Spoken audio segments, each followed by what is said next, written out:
สบายดีพี่น้องมากินข้าวนำกันเด้อเมนูอาหารเที่ยงมื้อนี้ก็มีตำมักแตงแล้วก็จิทอดไก่พี่น้องเอ้ยมื้อนี้ไปส่งลูกชายมาแล้วก็มาเก็บบ้านเก็บซ่องซักผงซักผ้าแต่ว่าก็บ่มีแดดเด้แต่ว่าก็ดีที่แบบว่ามีตู้อบเอาว่าเส้นซักค่อยก็เลยแบบว่าใส่เตาอบใส่ตู้อบหั่นแหละพี่น้องคันบ่มีตู้อบนี่ก็คือสิค่อนข้างลำบากแล้วก็ยากหลาย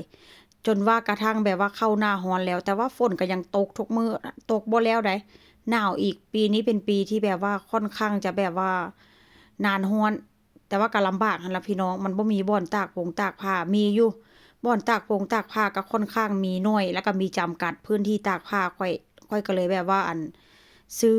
ตู้ซักผ้ามาตั้งแต่ตอนได้แบบว่าลูกอายุ4-5เดือนพุ่นล่ะพี่น้องก็ซื้อตู้ซักผ้ามาอันนี้ก็จะเป็นไก่เด้อพี่น้องเว้าแล้วก็ต่อจากไก่เลยอันนี้ก็จะเป็นไก่นี่ก็เอาออกมาจากตู้แช่แข็งเมื่อคืนนี้ขึ้นไปขึ้นมาอยากกินทอดไก่ตำมักแตง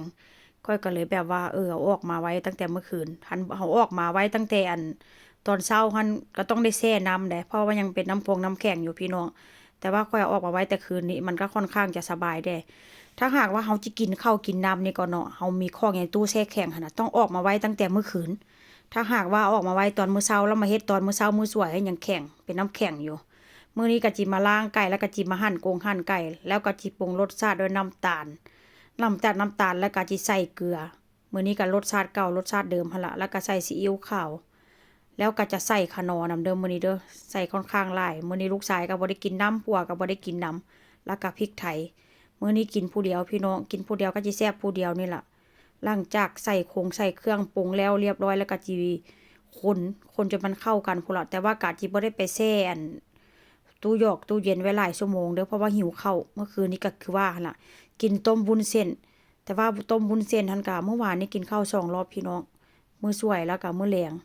แต่ว่ามื้อนี้ก็จีทอดแบบว่าบ่ได้ใส่น้ำมันเด้อตอนแรกนี่เด้อเพราะว่าหยัง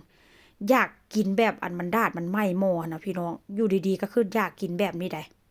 ข้อยก็เลยแบบว่าถ้าหากว่าจะกินแบบมันมีกลิ่นฉุนกลิ่นไหม้หั่นน่ะพี่น้องก็เลยแบบว่าบ่ใส่น้ำมัน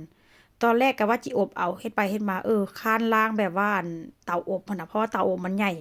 ถ้าหากว่ามันล้างมันก็ต้องได้ล้างหมดว่าซั่นซะข้อยก็เลยแบบว่าดาดแบบนี้แหละพี่น้องแล้วหลังจากปล่อยให้มันดาดแล้วก็ใส่น้ำมันน้อยหนึ่งบ่ว่าหั้นจิว่าบ่ใส่ก็ว่าจิบ่ใส่พี่น้องหลังจากนั้นก็จิตำมักแตงเวลาตำนี่ก็จิบ่ได้ถ่ายเด้อพี่น้องเอาตอนมันตำแล้วนี่ล่ะเพราะว่าหิวข้าวแรงหน้าตาตำมักแตงก็จะเป็นประมาณนี้ แล้วมาเพิ่งทอดไก่มื้อนี้ค่อนข้างจะแห้งได้แล้วก็